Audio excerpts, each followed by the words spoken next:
こんにちは、チャイコと申します。今回は、ジャストダンスを楽しく遊ぶために役立つあらゆる知識を Q&A 方式で解説していきます。ジャストダンス未経験の方から、もう何年もプレイしているよというジャストダンスガチ勢の方まで興味を持っていただけるようなことをお伝えできればと思っていますので、どうぞ最後までご覧ください。ではここからは、私、質問者チャイコと回答者チャイコに分かれてお届けします。ですが、2人とも同じ声だと分かりにくいので、私の声を変えてみます。今回の動画はこれらのパートに分けてお届けします。概要欄にチャプターをつけておきますので、どうぞ興味のある質問をご覧ください。ではまず、ジャストダンスとはどういうゲームなのか、基礎的なことを簡単に説明します。ジャストダンスとは、2009年に発売が開始されたダンスゲームシリーズで、現在に至るまで、毎年新しいソフトがリリースされています。私がいつも動画で紹介しているのは、このメインシリーズについてです。これ以外にも、スマホとパソコンを使用してプレイするジャストダンスナウ、メタクエスト用のバーチャルリアリティゲーム、ジャストダンス VR などもあります。どれも画面に映るコーチのダンスに合わせて体を動かし、その正確性によって採点がされます。採点方法は、手の動きのみで判定がされるハンドコントローラー方式と、メインシリーズでは、全身の動きで判定がされるカメラコントローラー方式の2種類があります。もっと詳しく知りたいという方は、私のこれらの動画で解説していますので、よかったらご覧ください。ジャストダンスでは、どういった曲でプレイすることができるのでしょうか？はい。主に世界の音楽チャートの上位にランキングされるような有名な楽曲が収録されています。世界の有名アーティストの曲で踊ることができるというのがこのゲームの魅力の一つです。日本のアーティストの曲は収録されているのでしょうか？現在、2023エディション以降でプレイできるのはこれらのアーティストです。また、2022以前の過去のシリーズでは、これらの曲が収録されていました。どれも本家の世界観が忠実に再現されていますので、アーティストのファンという方にも満足して踊っていただくことができると思います。また過去には、任天堂と共同で、日本オリジナルのシリーズが制作されていたこともありました。すごいラインナップですね。ですよね。先日、Wii U を人から譲り受けることができたので、私もこれらのソフトを買って踊ってみたんですけど、やはり J-POP ならではの楽しさがありますね。ちなみにこの中で私の一番のお気に入りは、倖田來未のキューティーハニーです。今のプラットフォームでも踊れるように、ジャストダンスプラスなどで復活してもらえたら嬉しいですね。はい。曲の権利関係などで難しいかもしれませんが、ジャストダンスチームさん、ジャストダンスプラスへの収録、ぜひお願いいたします。お願いいたします。では、ジャストダンスの基礎が分かったところで、これからゲームを始めてみたいという方向けの質問に入ります。ダンスが苦手な人でもこのゲームを楽しむことはできますか？はい、もちろんできます。ダンスが得意な人だけではなく、ダンスに興味はあるけど、うまく踊れるか自信がないという人も、ぜひ積極的にプレイしていただきたいです。先述したように、ハンドコントローラーでのプレイなら、右手の動きだけで採点ができます。最初からコーチの動きを全身そのまま真似しようと思ったらハードルが高いですが、まずは右手が動かせれば十分ゲームを楽しむことができます。そして右手の動きに慣れてきたら、そこから徐々に左手、足と動かせる箇所を増やしていけば大丈夫です。何より自宅でプレイするなら人目が気になることはありませんので、下手でも何でも良いので、とにかく楽しんで体を動かすということを体験していただければと思います。ジャストダンスには運動不足解消やダイエットの効果はありますか？はい、あります。動きの多い曲なら1回踊っただけで息切れするぐらいの運動量になります。もちろんただ体の前で小さく手を振るだけではなく、ちゃんと思いっきり体を動かすことが前提ですが、ある程度継続した期間プレイすれば高い運動効果が期待できます。またゲームにはワークアウトモードという燃焼したカロリーを計測してくれる機能がありますので、自分がどのくらい運動したかを管理しながらプレイすることができます。チャイコさん自身はどういう効果を感じていますか？私の場合、普段はゴミ捨てと近所への買い物ぐらいしか家の外に出ないような生活をしていて、日中はずっとパソコンに向かって仕事をしています。なので、一日の中で運動と呼べるものはジャストダンスぐらいしかしていないのですが、ほぼ毎日、時間にして1時間から長い時は3、4時間ぐらいプレイしています。その間しっかり体を動かしているので、巣ごもり生活でも運動不足を感じることなく日々過ごせていますし、日中の仕事で凝り固まった体をほぐすのにも役立ってくれています。そして何より、踊ることが良いストレス発散になってくれています。もう生活の一部になっているんですね。はい、そうです。では、次の質問です。アパートの2階に住んでいます。ジャストダンスをしてみたいのですが、足音が響かないか気になります。集合住宅でジャストダンスをプレイしても大丈夫でしょうか？これに関しては、音に気をつけながら工夫してやってくださいとしか言えません。コーチのように、全身全力で踊るのは無理だと思います。ですが、まずは上半身をメインで動かして、足は様子を見ながら動かせる範囲で動く。といった感じで調整してやっていただければ良いのではないでしょうか。実際私も集合住宅に住んでいますが、遮音効果が高いマットを2枚重ねて敷いて、さらに足音を立てないように注意を払いながらプレイしています。リズム感を身につけるなら、ジャストダンスとリズム天国、どちらが良いですか？はい、あくまで私の一意見ですが、身につけたいリズム感の種類によると思います。まず、2026年に新作が出ることが発表され話題のリズム天国、私ももらった Wii U に入っていたので、今ハマってやっているのですが、これは音楽のリズムに合わせて、どれだけ正確なタイミングでボタン操作ができるかが評価されるゲームです。なので、4分音符、8分音符、3連符といったリズムの基礎を身につけたい。あとは、吹奏楽をやっていて、合奏の時に自分だけ他の人とテンポがずれている気がするとか、ドラムをやっていて正確なテンポで叩けるようになりたい、かっこよくフィルインが入れられるようになりたいなど、正確なリズム感を身につけたいという場合はリズム天国が良いと思います。一方、ダンスをやっていてもっとかっこよく踊れるようになりたいという場合はもちろんジャストダンスが良いですが、楽器をやっていてどんな曲を弾いても単調な演奏になってしまうとか、先生に曲に乗れていないと言われるけど、その乗るという感覚がよくわからないといった音楽表現的なリズム感を身につけたい場合はジャストダンスをおすすめします。まあ一番良いのは両方やっていただくことですね。では次は、すでにジャストダンスをプレイしている方が気になっていそうなこと、疑問に思っていそうなことを質問していきます。ジャストダンスはどうやって採点がされているのでしょうか？また、ハイスコアを取るコツはありますか？はい。採点の仕組みやハイスコアを取るコツについては、私が心血を注いで作成したこれらの動画で詳細に解説していますので、こちらをご覧ください。と、一言で終わらせてしまうのもなんなので、ハイスコアを取るために必要なものを挙げるとしたら、まず、ある程度正確なリズム感、そして音楽を聴く力を身につけている必要はあると思います。そして、パーフェクトが取れない箇所があった場合、何が原因なのか、どうすればパーフェクトが取れるのかを考えることができること、そして絶対に良いスコアを取るんだという強い意志を持つことかなと思います。これはジャストダンスだけではなく、他のゲームにも共通することですね。はい。ただ、ジャストダンスが他のゲームと違うのは、何が正解なのかはっきりとした答えが目には見えないこと、わかりにくいことだと思います。なのでこのチャンネルでは、今後も良いスコアを取るためのコツ、というか、良いスコアを取るための考え方のヒントとなるような情報を発信していければと考えています。それには私たちももっとスキルを上げていかないとですね。はい。次の質問です。ジャストダンスの収録曲の中で一番ムーブ数の多いマップは何ですか？ムーブ数というのは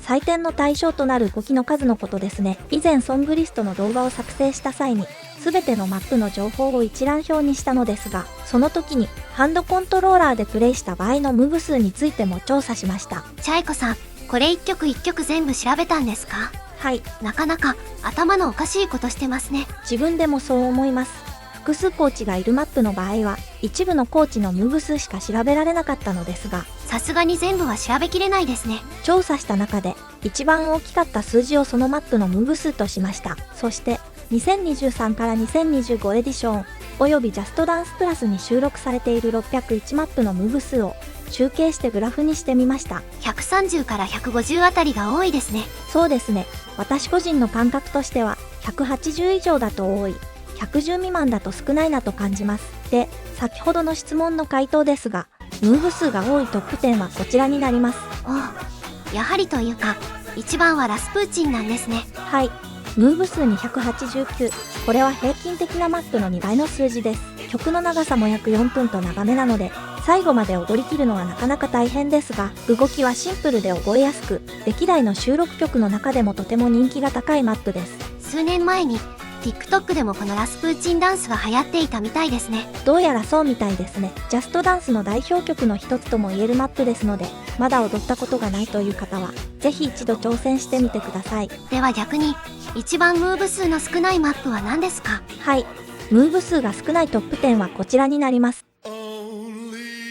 ダントツの1位はオンリーユーです。ムーブ数が少ないなら簡単に踊れるのかなと思うかもしれませんが、そんなことは全くなく、動きがとてもゆっくりしているので、その分タイミングを合わせるのが難しく、また、一つ動きを失敗するだけでガクンとスコアが下がってしまいますので、ハイスコアを取りづらい曲の一つです。こういうデュエットのダンスだと、一人で踊るのは寂しくないですか？はい。踊っている時にふと我に返って、何してるんだろう自分と思うこともありますが、あえてその虚しさを楽しんで踊ってます。そうですか。では次の質問です。一番テンポの速いマップは何ですか？テンポについても。はい。全曲調査してあります。マジですか？誰も興味ないかもしれませんが、こちらもグラフにしてみましたのでご覧ください。テンポ120台が一番多いですね。圧倒的に多いですね。1秒の倍の速さになりますので、人が心地よく感じる速さがこの辺りなのかもしれないですね。では、テンポが速いマップ、トップ10はこちらです。1位はジャストダンスオリジナルの日本語曲、さよならです。この曲はどうやら、ベビーメタルのギミチョコをイメージして作られたようです。日本の可愛いが、てんこ盛りですね。はい。見た目は可愛いですが、テンポ220の高速ムーブはかなりハードです。1回踊っただけでもかなりのカロリーが消費できそう。はい。試しにワークアウトモードで燃焼カロリーを計測したら34キロカロリーでした。意外と少ないと思ったけど、曲の長さが2分46秒しかないのか。この曲の短さに対して34キロカロリーはかなり多いですね。はい。1回踊っただけで汗をかくほど動くので、私もかなり調子の良い時でないと、このマップはプレイできない。というかプレイしようと思わないです。それでは、一番テンポが遅いマップは何でしょうか？はい。テンポが遅い順のトップ10はこちらになります。ここでも1位は、オンリーユーなんですね。はい。テンポの点から見ても、このマップの攻略難度の高さがよくわかりますね。テンポが遅くても速くても、踊りながら自分の中でどれだけ一定のテンポをキープできるかが問われるので、どちらも難しいですね。そうですね。では番外編として、1曲の中でどんどんテンポが速くなるというマップもありますので紹介します。先ほどのランキングでは、これらのマップは平均値でカウントしたため、トップにはしませんでしたが、このマップなんかはテンポ90から始まって、最終的に290まで上がります。アクションゲーム感覚で楽しめそう。こうやって改めて見ると、ジャストダンスには本当に多種多様なダンスがあるんですね。ですね。その時の気分や体調に合わせて曲を選ぶことができるので、私も毎日飽きることなく続けられています。では次ですが、この動画を作成するにあたって、普段 X で交流させていただいている方たちに、何か良い質問ないかなと聞いたところ、いくつかいただきましたのでそれを紹介します。初心者でも高いスコアを獲得できて、楽しい気持ちで遊べるおすすめのマップはありますか？はい。初心者でも踊りやすく、かつ、ハンドコントローラーでプレイした場合になりますが、ハイスコアを取りやすいマップをいくつか紹介します。まず、2023、2024、2025エディションの中ではこちらです。このテイラー・スウィフトのマップは、一見難しそうに見えますが、メロディーと振り付けが本当によくマッチしていて、不思議と自然に体が動くので、とても踊りやすいと思います。シャイン・ア・リトル・ラブは、プレイアニメのキャラクターたちが可愛く、とてもほのぼのとしたマップなので気楽に楽しめます。この曲をあつ森のキャラクターたちに踊らせた動画があるので、まだ見たことがない人はぜひ後で見てみてください。今回やたらと過去動画の紹介をしますね。2025エディションの2つは、ここ数年の間に作られたマップの中ではトップクラスで簡単な振り付けだと思います。かといって、物足りなさを感じることはないですし、十分曲を楽しんで踊ることができます。コントロールレスポンスは、カメラコントローラーでも踊りやすいんじゃないかなと感じました。以前カメラコントローラーを紹介する動画で話した左右の手がどういうポーズをとっているかや足を動かすタイミングといったポイントを押さえていただければパーフェクトが取りやすいと思いますので、ぜひ挑戦してみてください。次はジャストダンスクラスの中で初心者でも楽しめそうなマップはこちらです。これらはワールドランキングを見るとフルスコアの 13,333 点を取っている人が多くいることからもわかるようにハイスコアが取りやすいです。また、まだダンスに慣れていないという方でも踊りやすく楽しんでいただけると思います。あと他にはこの辺りのマップも振り付けが難しくなく純粋に踊っていて楽しいと思えるダンスなのでおすすめです。では逆にハイスコアが取れたら全ジャストダンスユーザーから尊敬されるレベルで難しいマップはありますか？はい。代表的なのはこの3つだと思います。とにかくパーフェクトになる基準が分かりにくい上に判定が厳しいので、普通にコーチと同じように踊っているのに謎に OK が連発されるし、イスタンブールなんかはちゃんと動いてるのに謎に罰がつくという、踊っていてわけがわからない状態に陥ります。もうこの3つはその難解さこそがこのマップの特徴みたいなイメージが定着しているので、私の勝手な意見ですが、このマップについては変に踊りやすくスコアリングを修正したりしないで、ずっと難解なまま残しておいてほしいなんて思っています。そしていつかその謎を解いて完全攻略したいと、はい、期待してます。多分無理だと思いますけど。では次の質問です。ジャストダンスを始めてハマっていこう。それまでの生活と一番変わったことは何ですか？私の場合、一番は体を動かす習慣がついたことです。私はこれまで運動は何もしていなくて、たまにエクササイズ的なことをやってみても、文字通り三日坊主で終わって長続きしませんでした。けど、ジャストダンスにハマってからは、体を動かすことが楽しくなって、よし今日も踊るぞという感じでゲームをプレイすることが日課になりました。おかげで今ではジャストダンスをしないとストレスが溜まるようになってしまいました。もう踊らずにはいられない体質になってしまったんですね。普段からジャストダンスやダンスを意識してやっていることは何かありますか？この質問をくださった方は暇で誰もいない時にウェーブやクラブステップなどの練習をしてしまうそうです。それはすごい。私は自分の姿勢を気にするようになりました。というのも、ジャストダンスをプレイするときに自分の姿を鏡に映したり、動画に撮ってみたりしたときに、いつも自分の動きがダサくて落ち込むんです。理由はいろいろあると思うんですけど、まず根本的に、立ち姿が美しくなくて、なので、美しい姿勢を習得できるように、普段の生活でも、背筋を伸ばして猫背にならないように気をつけたり、外を出歩くときも、周囲から見てかっこいいなと思われるような歩き方を目指したりしています。そういうのは一朝一夕で身につけられるものではないですからね。次の質問です。好きなダンス、それと嫌い、苦手なダンストップ3は何ですか？過去作全部の中から選ぶのは大変なので、2023エディション以降と現在ジャストダンスプラスに収録されている曲の中から選びました。まずは苦手なダンストップ3からこちらです。あらかじめ断っておくと、決してこのダンスが嫌いなわけではないです。ミスアンダーストゥッドとか曲も好きだし、若者が感じる心の繊細さみたいなのを表現した世界観も好きで、気持ちよく踊りたいんです。けど自分に合わないというか、どの曲でもこういう風に歌を感じて、こういう風に踊りたいという自分なりの感覚があるんですが、このマップたちはその感覚で踊ろうとするとことごとく失敗してしまうんです。で、他のマップならこういう風に変えればいいのかなというのがなんとなく想像できるんですが、このマップたちはどうやってもうまくいかなくて、踊っていてだんだん辛くなってくるんです。どなたかうまく踊るコツを知っていたらぜひ教えてください。お願いします。では好きなマップは？これはたくさんあって3つに絞るのは非常に難しいのですが、苦手なマップの逆という理由でこちらを選びました。この3つは私のこの曲ならこういう風に踊りたいという感覚と完全に一致していて、曲の世界に没入してものすごく気持ちよく踊れるんです。シアのシャンデリアはこの曲のミュージックビデオを見たことがある方ならわかると思いますが、あの世界観を本当によく再現してくれていて、あのダンスを自分でも体験できるのが嬉しくて、2022のソフトを買った時にこのマップを真っ先に踊った記憶があります。